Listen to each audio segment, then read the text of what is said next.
Hey guys, back for another video. I'm getting caught up with these reality shows. I have fell behind because there was just so much going on in the news. So let's just recap season six. This is episode 15, and this episode was titled Give Black to the Community.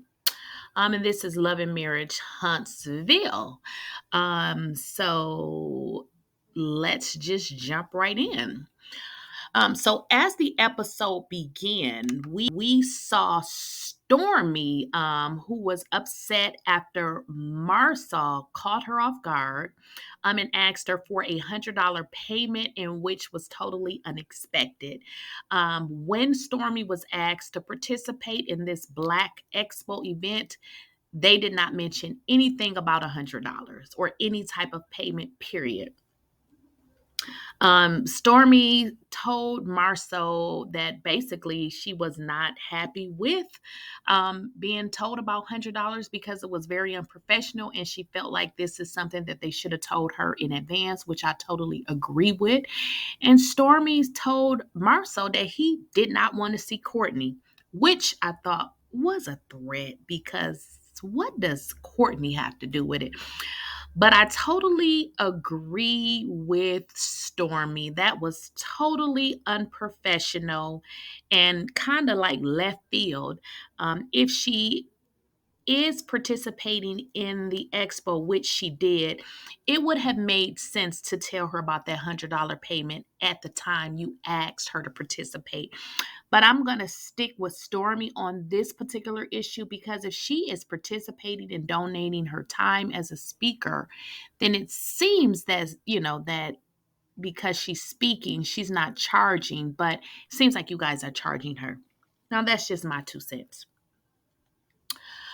So we saw Mel and her brother Marcus, and they rode together to the expo in Melody's vehicle, and they talked about Martell being in attendance at the event, and if Melody and Martell would be able to coexist. This is what Marcus pretty much asked Mel.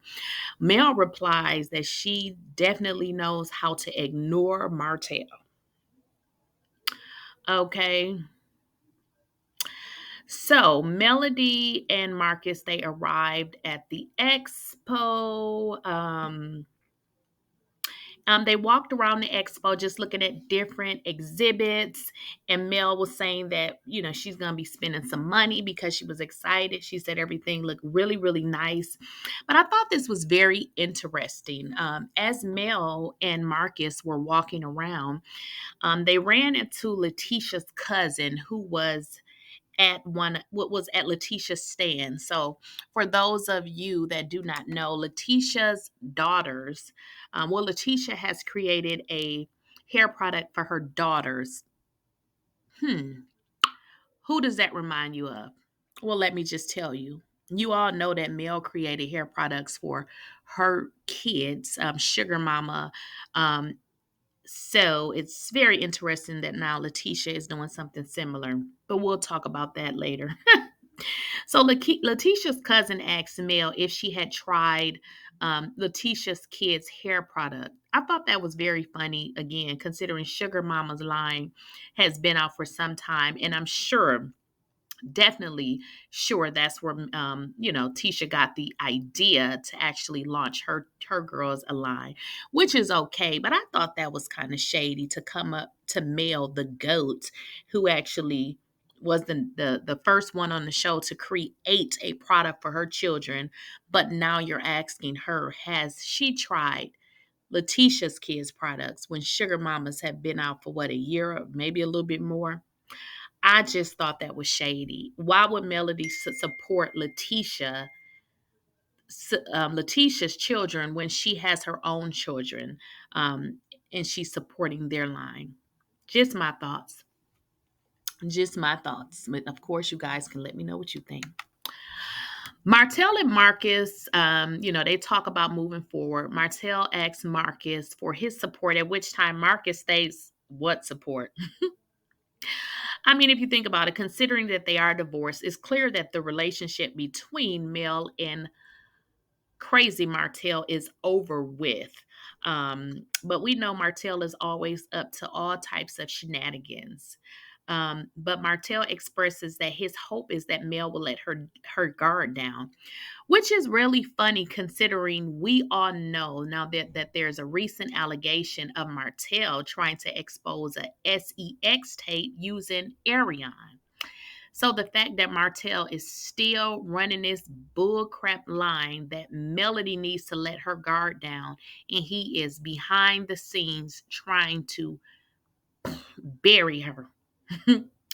So Marcus just chuckled. Of course, that's a laugh, right? Martell walks away and says Marcus is immature. In his confessional, he has some, a few choice words for Marcus. Of course, Martell is one of those people, if things does not go his way, he has a problem. So he definitely had a problem with Marcus. But it was funny. I mean, you want Mel to let her guard down, but you keep doing shenanigans. No, she needs to keep her guard up. Okay.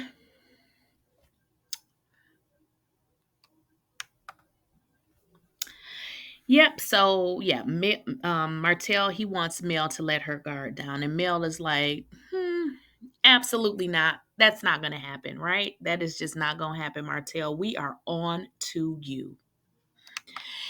And then we had Stormy. She explained to Tiffany that she had issues with her delivery at her warehouse. Of course, her husband, Courtney, is making that delivery for her. And there were some issues with labels or something to that nature. Stormy also expressed her issues she had with Marsau about Marsau basically asking her for $100 at the last minute. And Tiffany states that the event seems unorganized. Tiffany also stated Marcel asked her if she was going to be speaking, but then she stated she was just notified a few days ago.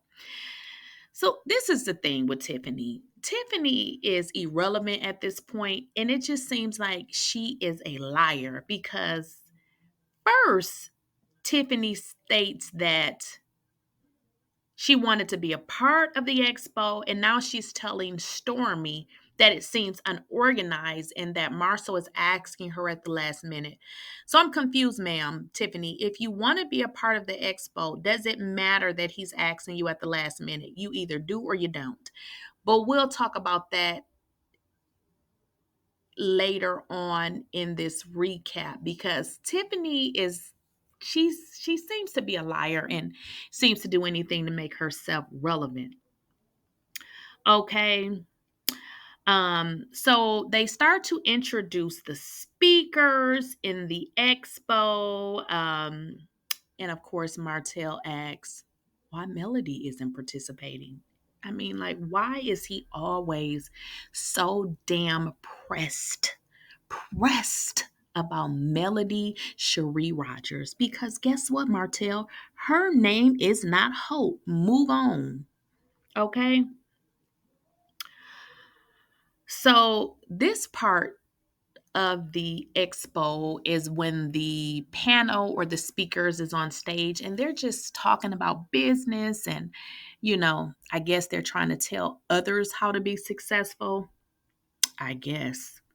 Too bad they don't have Mel up there, who is truly one of the most successful people on this show.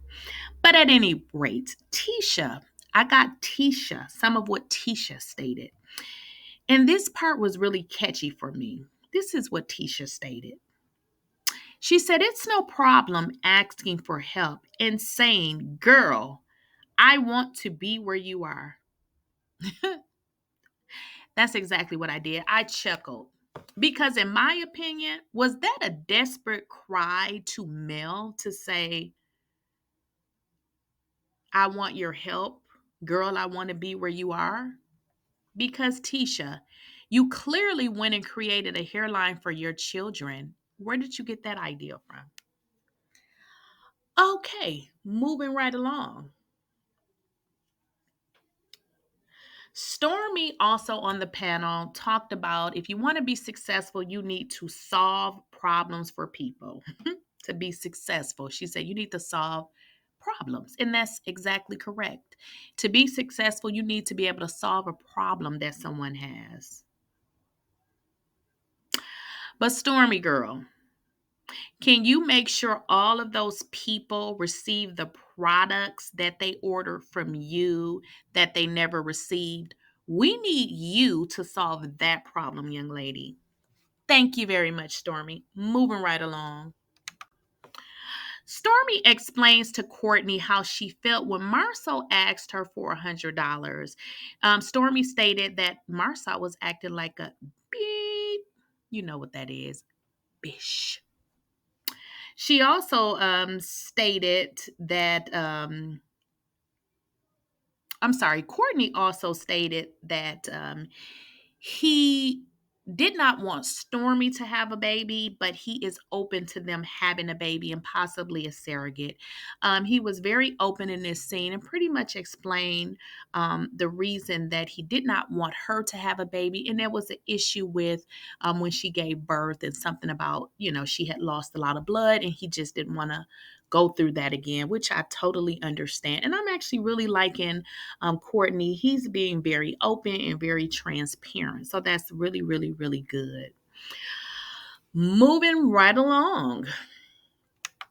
So the girls, Tiffany schedules a meetup with all the ladies as Tiffany wants to say how she felt excluded. Also, she wanted to give some constructive feedback. Why does Tiffany always need to give feedback on something that she did not participate in? But anywho, Tiffany complained she felt left out, which is very weird because they actually had a video where Tiffany clearly stated she was on bed rest. Okay, so why is she complaining about not being included when she did not want to be included? She clearly asked on the video recording if there was something that she can do remotely. Tiffany girl, you full of S, okay? So this particular meeting, we had Tisha, we had Stormy, we had Kimmy, and we had Tiffany. Just those four ladies. I feel Tiffany is pulling straws for relevancy because guess what? She has none. Tiffany stated, well, not Tiffany, I'm sorry. Latisha stated that she was really unsure as to what Tiffany's job title was, which was really shade. I mean, come on, Tisha. If you really, needed to ask Tiffany questions, I guess all you would have had to do was ask. So Stormy starts to talk about the expo and how it was disorganized. Latisha explains how she didn't like how Stormy responded in the situation between her and Marsau, which I kind of gotta agree. I understand that Stormy was upset about the $100 because how do you just come to me, show up in my face after I'm trying to get all this stuff together to help you? This is for free. You're not paying me anything. And then you just ask me for $100. Yeah, that was very unprofessional. But I have to side with Tisha on this. Stormy, girl, you need to learn how to communicate because it's not what you say, honey, it's how you say it. Okay. Stormy responded basically, I mean, she just was kind of, interjecting. You don't want me to bring Courtney, or you don't want to see Courtney. That was just unprofessional on her part as well. But another thing that was kind of problematic, Kimmy is always, and at this point, was interjecting herself into the conversation. Kimmy, I need you to be quiet, sweetheart, and I need you to worry about your husband, Maurice. The one who just runs all over you, sweetheart. The one that makes you have sex when you don't want to because you're on medication and you're trying to heal from your journey, but yet and still you're interjecting into Latisha's business. I need Latisha to speak up for herself. And most importantly, Kimmy, I need you to let her. Okay, thank you. So Kimmy is constantly interjecting herself into the conversation. At this point, Kimmy, you're irritating. You just are. I need you again to just be quiet. I'm gonna need you to be quiet. If you shall say something, please say it to Maurice. So Letitia starts to tell Stormy that she's rude, which I have to agree. That was the way Stormy was acting with Marsau and also in this setting. It was very rude. It really was. So I'm going to have to, agree with Letitia on this. Tisha states in previous situations that she would have jumped across the table on no Stormy. And then Stormy invites her to please jump across the table. Eventually, Letitia leaves. And then they start to show the previews for the upcoming season. So you guys know that I'm here to give you the commentary. Let me know what you think in the comments. Don't forget to like, share, and subscribe. And I will see you guys in the next video.